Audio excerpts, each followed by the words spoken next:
Amen. Amen.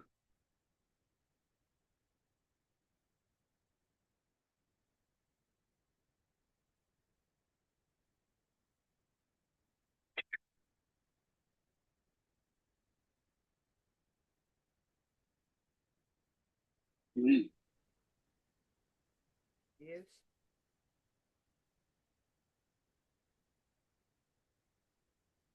A fearless leader.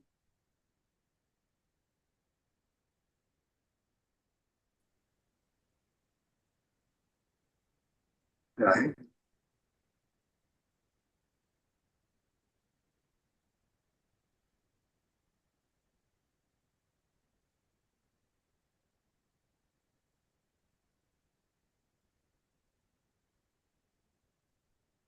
Good morning. Morning. I'm going to have to run to the door. I forgot somebody was supposed to deliver something. So if I just hop up for a couple of minutes, you'll know why.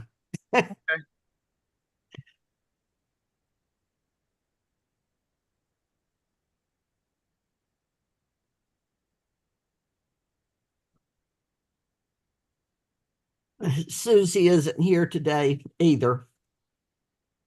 She's babysitting. Yes, she's with Brenda. I think they've got the baby for, I think this, well, I'm not sure if this is the time they're supposed to have him like 24/7 for a few days or not. But Well, and I'm sure they're probably watching Nate as well because oh yeah, of Jonathan being in the hospital. right. Yeah. Yeah. I talked to Susan last night. She said Jonathan was doing well. Yep. What's going on with them? He had his colon removed and resectioned. He has Crohn's disease, Uh-huh. and so Did not know that. yeah. I did, I forgot it. So he had that surgery yesterday morning and is doing well. And they were able to do it without a colostomy bag. Oh. So everything went as expected. Good. So shall we pray? We give you thanks, all God, for this day, these people that have gathered here. We ask that as we talk about the book of Ruth, that it may inspire us to follow in your ways. In Jesus' name, amen. Amen. All right. So we are on chapter 2. And I'll be back. Where we left off, if you recall, we met Ruth and Naomi, and Naomi and her husband, Elimelech, had traveled to Moab to be able to basically get away from the famine that was in their homeland of Judah and Bethlehem.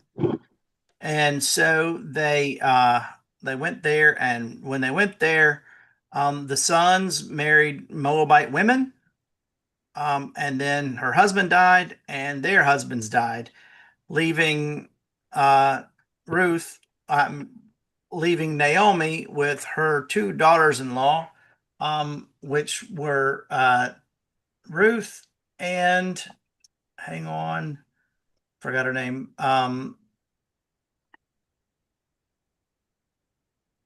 It was And Orpah. Orpah. Yeah, thank you. Mhm. Ruth and Orpah. Orpah decided to go live with her family again, but Ruth gave that beautiful "where you go, I go," you know, what, My people shall be my people. yeah, my God, your God. Right. And so they get there, and at the gates of the city, people were like, "Hey, isn't that Naomi?" And she's like, "Don't call me Naomi anymore. Call me Myra, Mara, basically, because her life was bitter. And so now what we pick up is life in Bethlehem. So I will read it, and then so as you go through, just listen, listen and learn. Now Naomi had a kinsman on her husband's side, a prominent rich man of the family of Elimelech, whose name was Boaz. And Ruth the Moabite said to Naomi, "Let me go to the field and glean among the ears of grain, behind some of those whose sight I might find favor." She said to her, "Go, my daughter." So she went. She came and gleaned in the field behind the reapers. As it happened, she came to the part of the field belonging to Boaz, who was part of the family of Elimelech. Just then Boaz came from Bethlehem. He said to the reapers, "The Lord be with you." They answered, "The Lord bless you." Then Boaz said to his servant, who was in charge of the reapers, "To whom does this young woman belong?" The servant, who was in charge of the reapers, answered, "She is a Moabite who came back with Naomi from the country of Moab. She said, 'Please let me glean and gather among the sheaves behind the reapers.' So she came, and she has been on her feet from early this morning until now, without resting even for a moment." Then Boaz said to Ruth, "Now listen, my daughter. Do not go to glean in another field or leave this one, but keep close to my young women. Keep your eyes on the field that is being reaped and follow behind them. I have ordered the young men not to bother you. If you get thirsty, go to the vessels and drink from what the young men have drawn." Then she fell prostrate with her face to the ground and said to him, "Why have I found favor in your sight, that you should take notice of me when I am a foreigner?"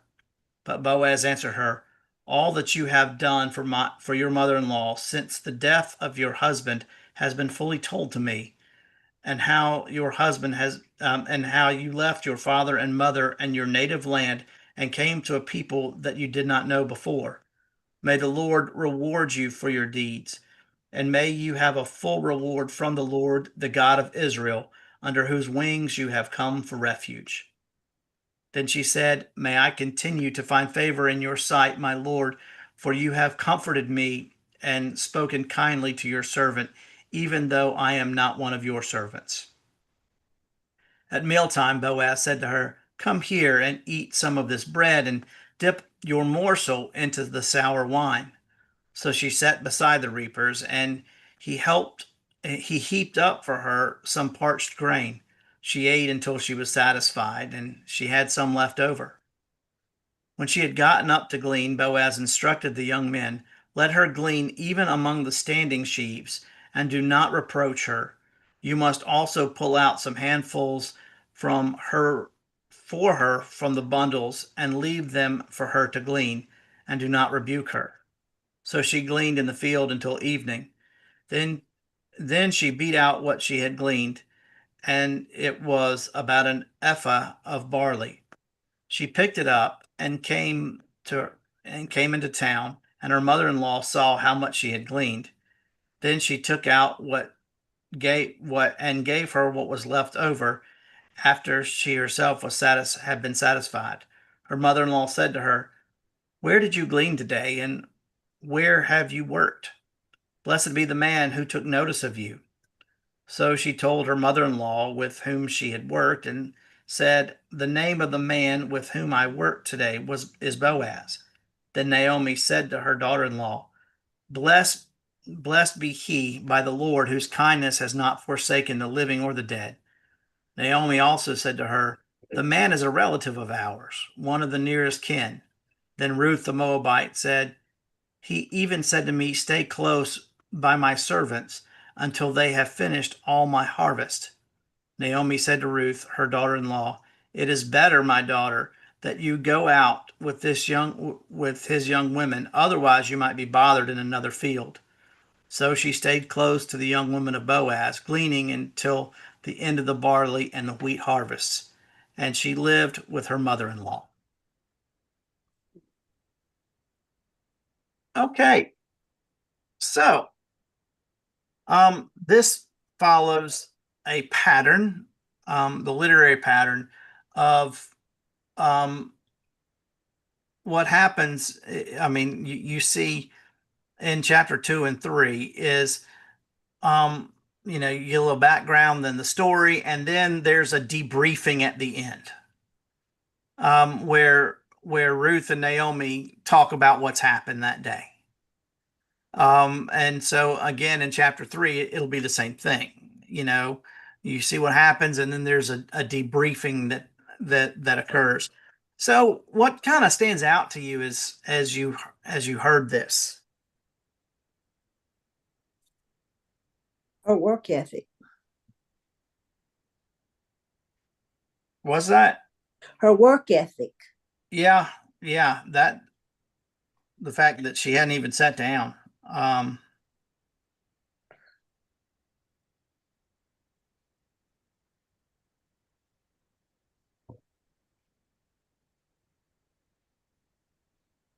Well, I had to look this up. Now, you folks may know it because some of y'all have lived in farming areas, but the whole concept of gleaning, I really didn't know what that was. Basically, gleaning is coming behind the harvesters. It's like the stuff left over that Right. that is perfectly fine, but it would go to waste because it just got missed, or I'm sure, especially nowadays with the machinery, it doesn't get everything. Right. And so there was a law in Leviticus that said that people were supposed to allow for widows. Hold on, let me get this right. For the poor, the alien, and the widow to come and glean. So basically, that was what you were allowed, like by Leviticus, to do. It was, now we pay tax as a portion of what we pay to the government goes to help the poor.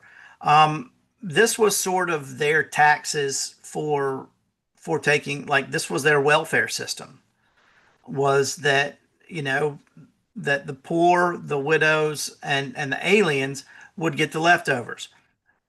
So I think it's important for us to note how how God has since the beginning provided for the poor, the widows, and the aliens. For those who the alien don't belong in the land, God still provided. And so I think it's important for us to note that too, because there's so much talk now about people with the undocumented immigrants that have come over and things like that. But notice that in Scripture, God's people are commanded to care for them, to welcome them, and make sure that they're provided for.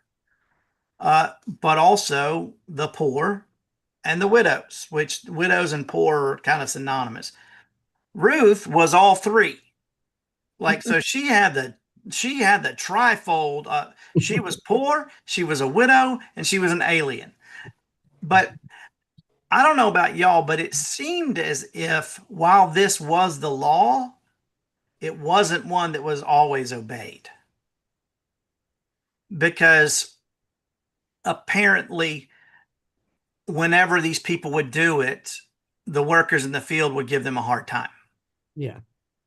Because Boaz had to instruct several times in several instances not to mess with her. Don't give her a hard time. Let her do this.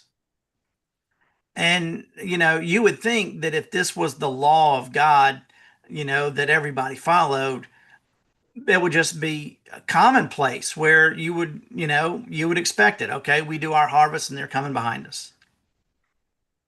But I guess maybe that wasn't as common as it was supposed to be.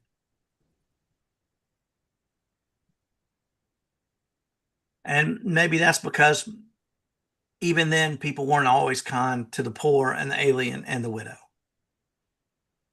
But Boaz was different. Um, Boaz is shown as a very faithful person the whole time.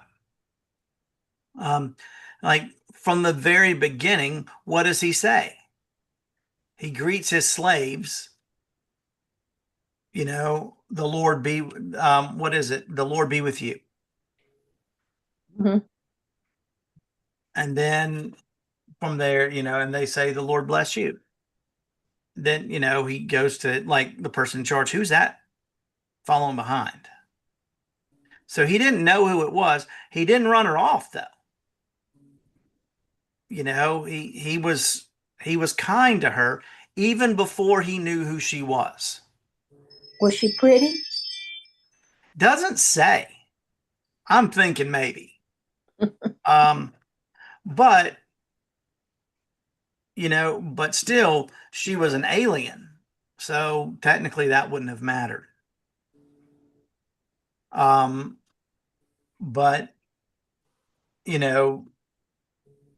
probably also, was she married? Um, but once she found out who she was, he went above and beyond. He didn't just say, don't mess with her. He invited her to lunch. So maybe she was pretty. I don't know. But yeah, come eat with me, and gave her more than enough. And then gave her further instructions to basically go right behind him. I'm guessing that before she probably allowed space, probably, which was likely the custom. But, and he was kind of like, even the standing ones, which I'm guessing the standing ones would be the ones that they missed. But if it was standing, you typically didn't glean those, because the harvesters would come back and get it. Would be my guess. And even like basically take a handful of your stuff and throw it out on the ground for her to get. He wanted to make sure that she was safe and that she got enough. And when she asked why, because of what you've done, and you deserve to be blessed because you've been a blessing. And then, like I said, she went back and sort of debriefed all of her day with Naomi, who said, "Oh yeah, Boaz, he's my cousin's cousin's cousin, or he was Elimelech's cousin's cousin." And so, yeah, I knew him when he was a little baby. Good guy, you know. And she even says you need to go back to him, and stay there. And so she did every day, um, which I'm guessing gave them a surplus.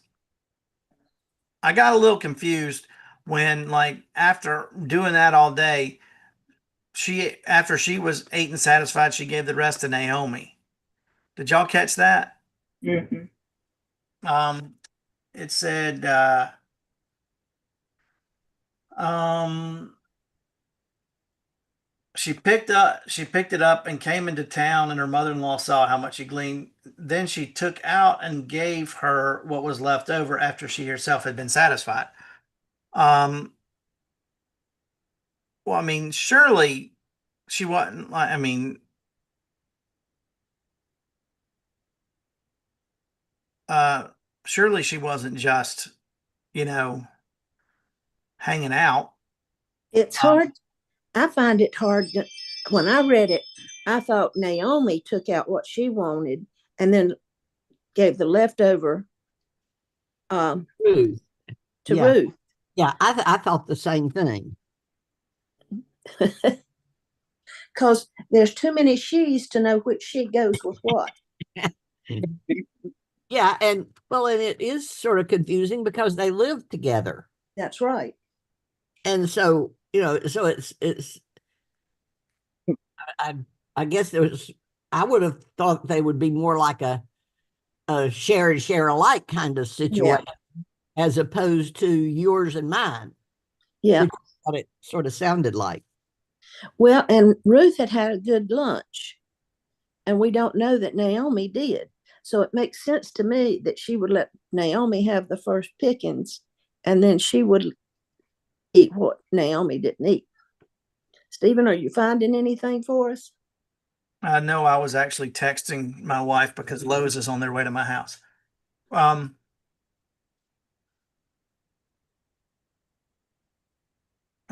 this is probably them right now. Hang on just a second. Hello.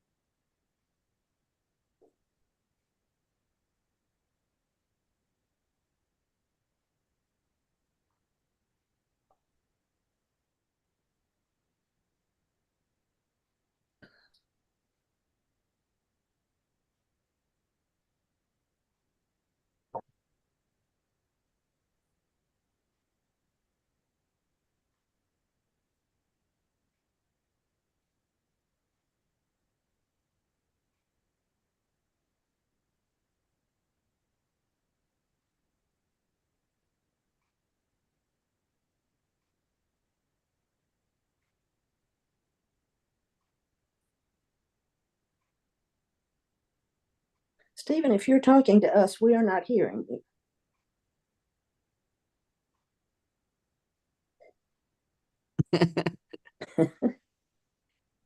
Maybe he muted while he was on the phone. He muted, but I couldn't tell that he was still on the phone. I was still on the phone. Yes. Oh, Okay. But what happened was when I answered, like it didn't pick up. And so I had to call them back. okay. And to tell them where to deliver my mulch. Because I don't know if you're aware of this, but every Memorial Day weekend, Lowe's sells bags of mulch for $2 a bag. Oh, Yeah, what? they also did that a month or so ago because that's when I got mine. Oh, did they? Uh-huh. It was about a month ago. Yeah. Because that's the way to do it. Half price. Yeah. So, now this is an interesting thing. You see what it says in verse 3?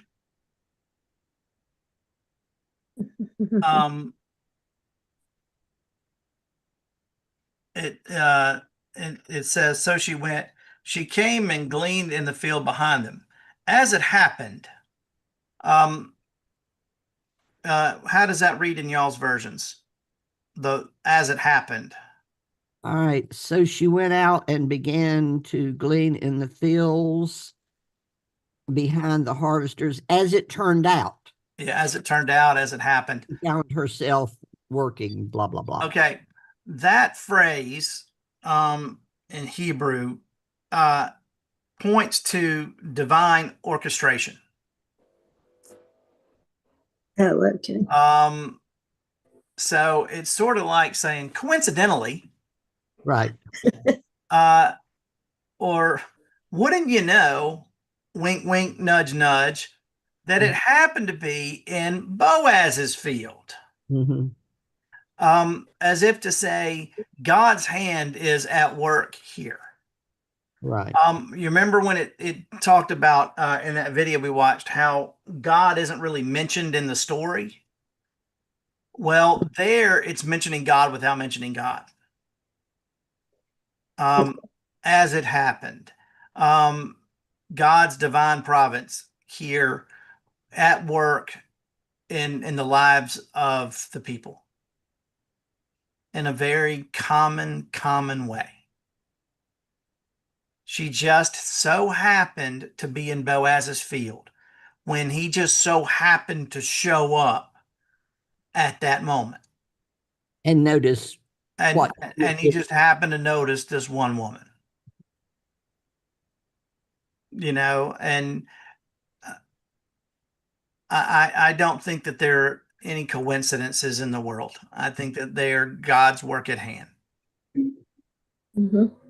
or God's hand at work, I guess is the correct way to say that. So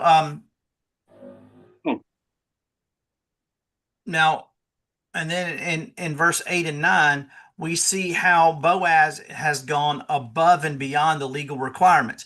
Because again, what are the legal requirements? Just to let her pick up what's left over. Yeah, well, and I'll read. Let's go back and look at it. Leviticus 19, 9 and 10.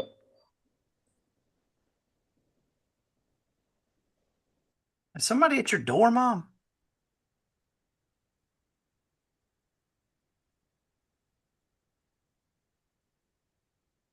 When you reap the harvest of your land, you shall not reap to the very edges of your field, or gather the gleanings of the harvest.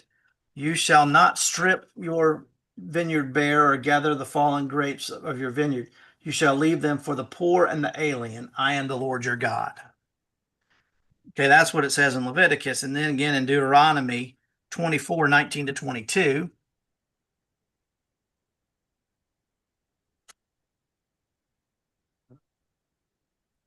It says, when you reap your harvest in the field and forget a sheaf in the field, you shall not go back to get it. It shall be left for the alien, the orphan, and the widow, so that the Lord your God may bless you in all your undertakings. When you beat your olive trees, do not strip what is left. It shall be for the alien, the orphan, and the widow. When you gather the grapes of your vineyard, do not glean what is left. It shall be for the alien, the orphan, and the widow. Remember that you were once a slave in the land of Egypt. Therefore, I am commanding you to do this. And so, this is the law that you're supposed to allow them to do this. And basically, it means they can come by any time. But it talks about the edge of the fields. But here Naomi is going like behind them, like while they're doing it, she's doing it. Mhm. And she's probably also outworking the women that were supposed to be doing it, which also I was surprised at the fact that he's telling the men not to mess with him, but the women were the ones out there harvesting, and the men were the ones dipping the water. It felt like a little bit of a reversal there to me. Well, I was just wondering, again, I don't know the kind of tools they had at that point, but if you're cutting the stalks of grain, somebody's got to do the cutting. And so I was thinking that the men were probably the ones that were cutting, and then the women were coming and picking it up behind them. Well, that would make sense. You did go to NC State, so I figured you would know these things. Well, and my daddy was a farmer too. Well, Yeah. That was not his chosen profession, but that's what he did all the time. And I was just thinking when you were talking about, sharing with other people, Daddy always had huge gardens. And so, and I guess it was just the neighborly thing to do, but he would just always tell anybody in the neighborhood if they wanted anything just to come and get it from the garden. And I had not even thought about it as far as the Bible tells us to do it, because Daddy just always did it. And I don't know that he even would have thought of that being in the Bible, but it was just the nice Well, thing it to probably, I mean, there's a lot of other parts of the Bible that probably led to your father doing that. do. Right. Yeah. Not the actual command, but the part about loving your neighbor. Right. Because, he would always plant like 2 or 3 times as much as we were ever going to use. And then he just let anybody in the neighborhood come by and pick like corn or beans or tomatoes or whatever during the summer. So, but I never thought of that as far as having anything to do with scripture. Margaret, did either you or Steve live on a farm? Did when I was young till mother went to work. You were young? Because I know Mom did, and Diane did, or a big garden, and I know you did too. Yeah, and Steve did too. Yeah.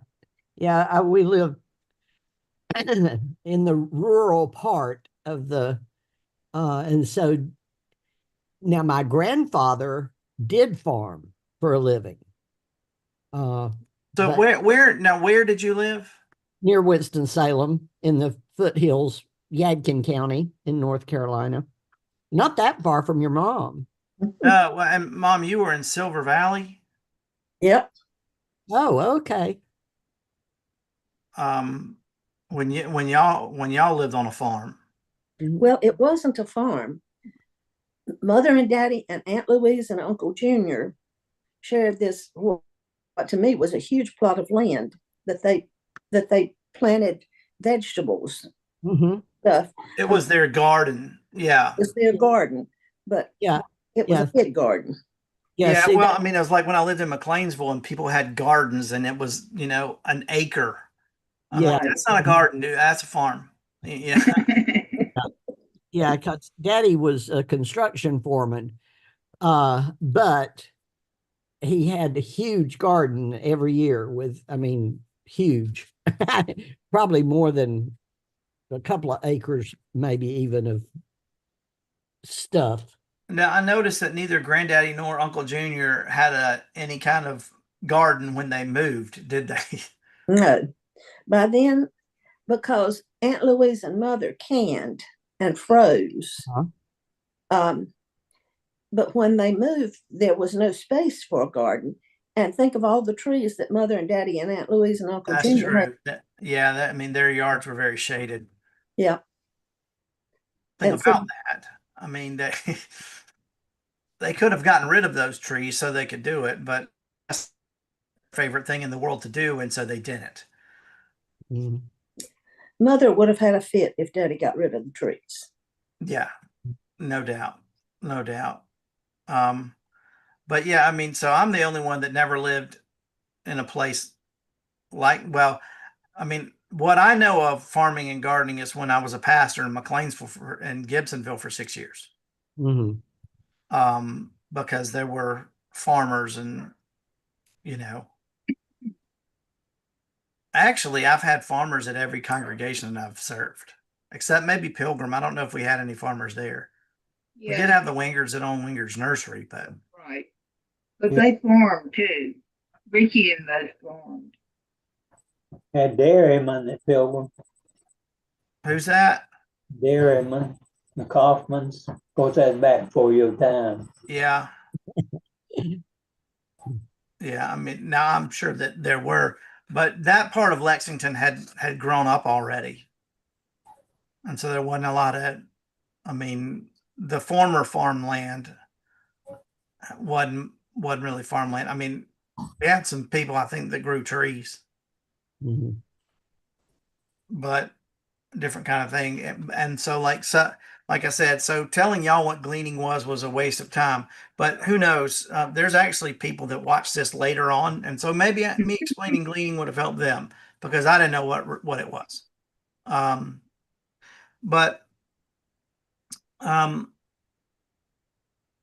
And Ruth is in verses 10 to 13, we see how just overwhelmed Ruth is by Boaz being so kind. Mm-hmm. Like she falls on her face, prostrate before him. Like I am sure that it would have had to have been a little bit humbling and humiliating because basically you're being a beggar. Mm-hmm. And we don't always treat beggars very well. Mm-hmm. And they didn't, and I'm guessing they didn't either. back then. And so, what she was doing was coming behind and doing what the poor people do, and you know, the widows, but she was humbling herself for the Mhm. sake of her mother-in-law, because the truth is she didn't have to do that. She could have stayed put, and I'm sure that her family would have had the resources to take care of them, or to take care of her, if she had a family. I mean, that again, there are some questions that we have that are unanswered. Like, did she have a family to go back to? I think it would have taken a little bit of the faithfulness out of it if she did. Yeah. I mean, if she didn't have anywhere to go, then I don't think it would have been a big deal. Of course she stayed. Where else is she going to go? But, you know, so not only did she go with Naomi, she also humbled herself to do this. Mhm. And Naomi didn't even do it. I mean, like, she wasn't out there caring for her. And so now y'all said that you thought that Naomi took it. So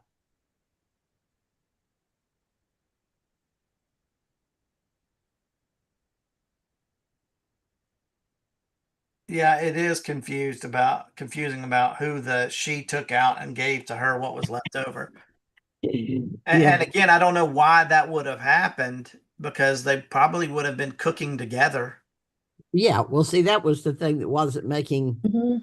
a lot of sense to me, is that it almost felt like it was being divided. And I thought, well, you're living together. Yeah. So, Well, maybe it was, one was the bread baker and one was the cake baker. And so, here, you take this, I'll take this. And and it could have been that, yeah.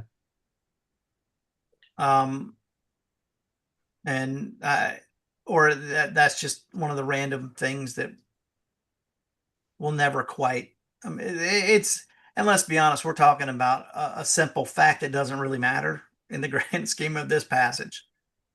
Yeah. Because apparently when they're gleaning, she's picking up the whole stalk. And then when it talks about threshing, then she's Mhm. shaking the grain off of the stalk to get the grain, which is what they want, not the stalk. Right. So Right. she's picking up the whole thing. So, like, what were they taking handfuls of? Like the whole bundle of So they would take a handful of the stalks. things and leave it behind, and then she Still would come have and pick it up. Yeah. grain at the top. They call them the sheaves. Yes. That you're supposed to bring in. Yeah. Bringing in the sheaves. And shake the grain out of the heads. Mm-hmm. Oh yeah, Mr. Hugh, you could be an expert in this. I could be. He pretty much is. I never did do any of that specifically, but I knew about it. Yeah. Yeah, they probably might have talked about that in class at some point, huh? Yeah. Um, And I didn't know about it because Daddy never did raise grain.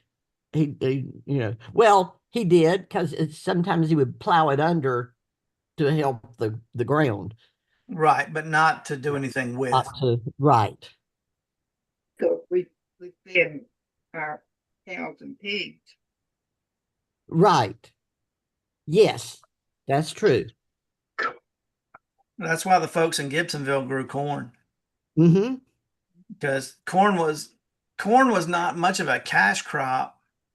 Because I mean, corn No. doesn't leave, but it's one of those that no matter how the weather is, you can always do something with it. Yeah. Mhm. Like, you can use it for feed corn if it's not eating corn, or for deer corn. Right. They'd sell it for deer corn. Like, they would, it was, if they had a great harvest, they would sell it for food. If they didn't, they would sell it for hunting. and it was always one that they could make a profit on, and it wasn't apparently a lot of hard work Yeah. in And comparison. yeah, and again, my grandfather was the one that did the farming pretty much for his livelihood, but we had the corn cribs, quote, were on his property, not on Mother and Daddy's, because that's where you put all the corn that you harvested that you were going to use to feed the animals, and that kind of thing was in the corn cribs. Yeah, I always say that farmers are the smartest people alive because they have to know how to do everything. Yeah. Yep, they do. They're the most faithful too. Mm-hmm. Plant the seed beneath the sod and waits for it to raise the clod. You trust in God. That's right. Wow, Bailey. Now in verse 20, we see sort of a change of fortune from the end of the last chapter. At the end of the last chapter, it was call me no longer Naomi, call me Mara, for the Almighty has dealt bitterly with me. Mm-hmm. And in verse 20 here, it is, then Naomi said to her daughter-in-law, blessed be he by the Lord, whose kindness has not forsaken the living or the dead. And so there's a glimmer of hope Mm-hmm. for Naomi, and Yeah. subsequently for Ruth. It's, Naomi is sort of seeing, wait a minute, God might still be involved in my life. Yeah. Well, not just to rain down terror on me. yeah. And in verse 21 is where she says, then Ruth the Moabite said, he even said to me, stay with my workers. And so she's seeing a turn to good fortune for herself. Mm-hmm. And so question is, one of the neat things about this chapter is how God is using ordinary people. Mm-hmm. So how do you see God using ordinary people in your daily life?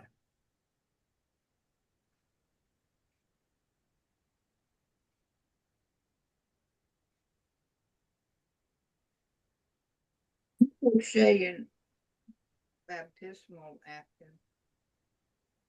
napkin. Yep.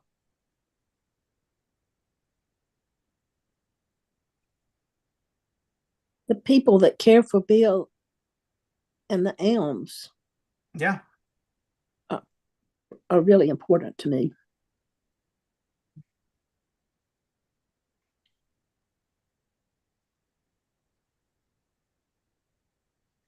It's kind of humbling sometimes.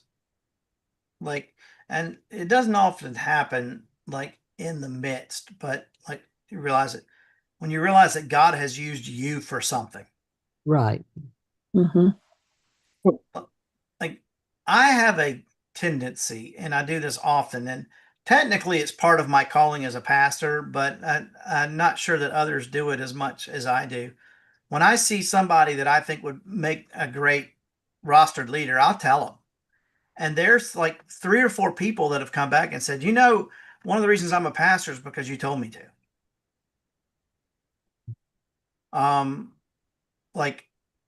The first time I did it, I was in high school, and it was right before I went to college. I went to a Region 9 gathering, and our small group leader was a guy named David Derrick. And I was like, man, I'm planning to go to seminary when I graduate from college, but you ought to go. And when I got to seminary, he was a senior. And he said, you're that dude that told me to do this. And it's kind of neat to think that God uses us. Right.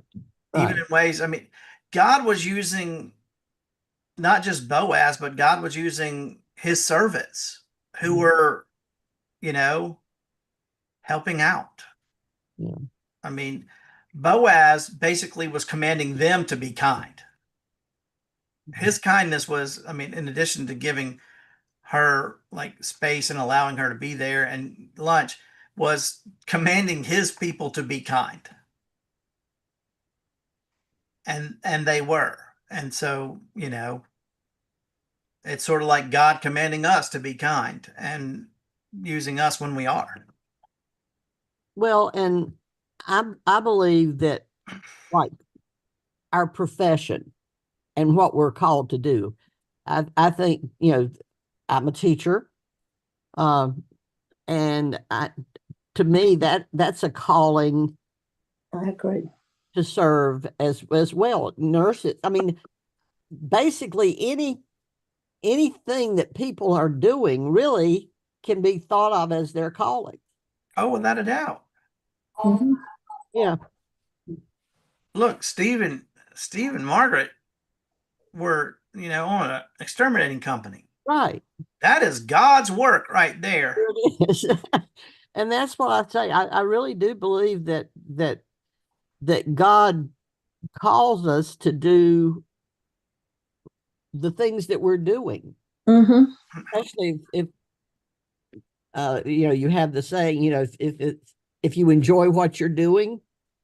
And I really do believe that if you are answering God's call, and that you are not going to feel like, you know, you really just hate what you're doing. I mean, Hugh's job was literally to take care of the earth. Right. I mean, you know, I mean, we got teachers. I mean, all of the things that, you know, I hate the fact that that there are people that think that the only folks that are called are us. Right. Yeah. You know, Yeah. because that's what it, I mean, because we're the ones that use that terminology, and Right. but everybody is. Yeah. You know, I mean, it's, we Well, have people that are created to be a certain way, to do certain things. yeah. And you know, one of the anthems that we sing is "We Are Called." I mean, that one says it Yeah. over again. We're called to act with kindness. You know, so we're not, it's not just called to a profession, it's called to action and loving. Yeah. Well, and so what does Boaz's generosity teach us about justice and compassion?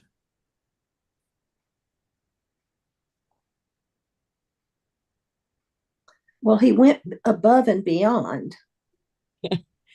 Yeah, and that's what I was thinking too, that he didn't just do the letter of the law, he did the spirit of the law. If Yeah. he was, Yes. if he was even thinking about it. I mean, he may not have even been thinking about Leviticus, you know, even though, I mean, it was there and he probably was, but that's probably not the reason he was doing it. It doesn't appear, or he wouldn't be going to that degree. Well, it was probably like your father giving out stuff. He probably wasn't thinking about, I'm doing the Lord's work. Right. No. He just No. did it because that's who he is. Yeah. I mean, and most of what we do, we just do because that's who we are. Yeah. And don't stop to think we do this because it's the faithful thing to do. Right. But that's the Spirit working through us. Yeah.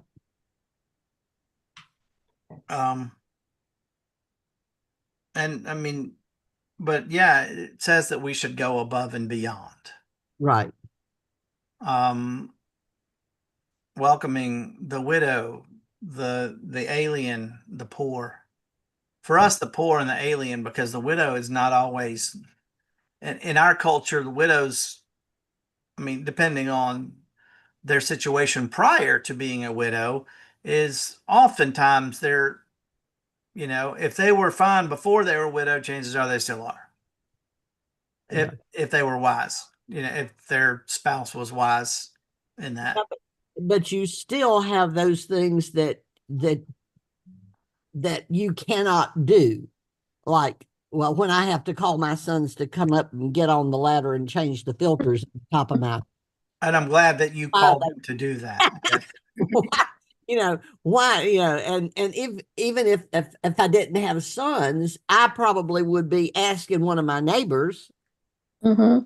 or, I probably would be doing that before I would be looking in the yellow pages to find somebody that changes filters. Okay. You would sort of expect that your neighbors would help Right. things you really needed help with. So, Which reminds me, I need to order some filters. I just bought myself. Each other. But my son's going to have to climb up the ladder because I don't know why the builder thought the top of the ceiling would be a good place to put 2 out of 3 filters. The ones that I can reach are at the floor, and I can change those, but I cannot go to the top of the ceiling to do it. So, well, I'm not going to try to go to the top of the ceiling to do it. I might be able to, but I'm not going to give it a try. We have Diane, we one. value our bodies. We have 1, 2, 3. I think 4 filters we have to change. I have 3. 1, 2. I have 3 that I can change because I can reach them, and the other one is in my sewing room, and it's well over 8 feet. Right. Up. Yeah. So.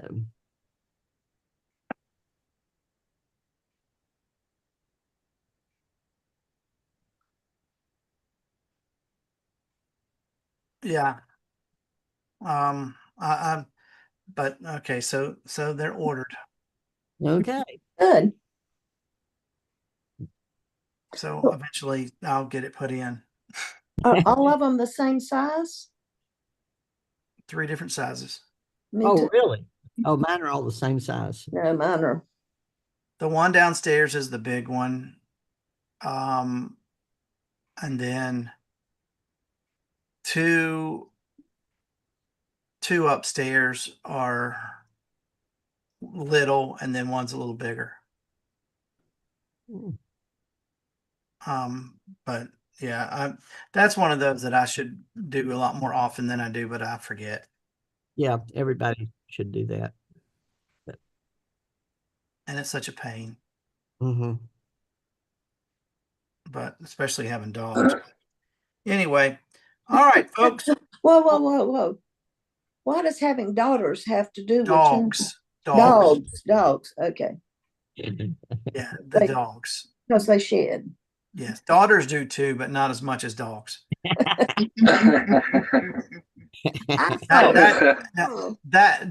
That is usually the things of us having to clean out of the shower, not right. Yes. Every so often. Yeah.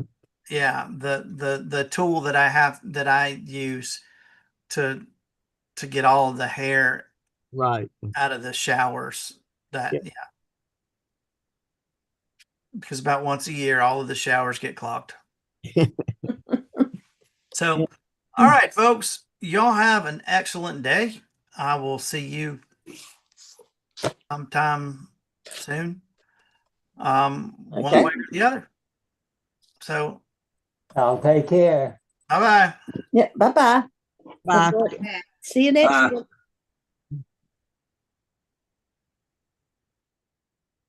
Okay, let's go.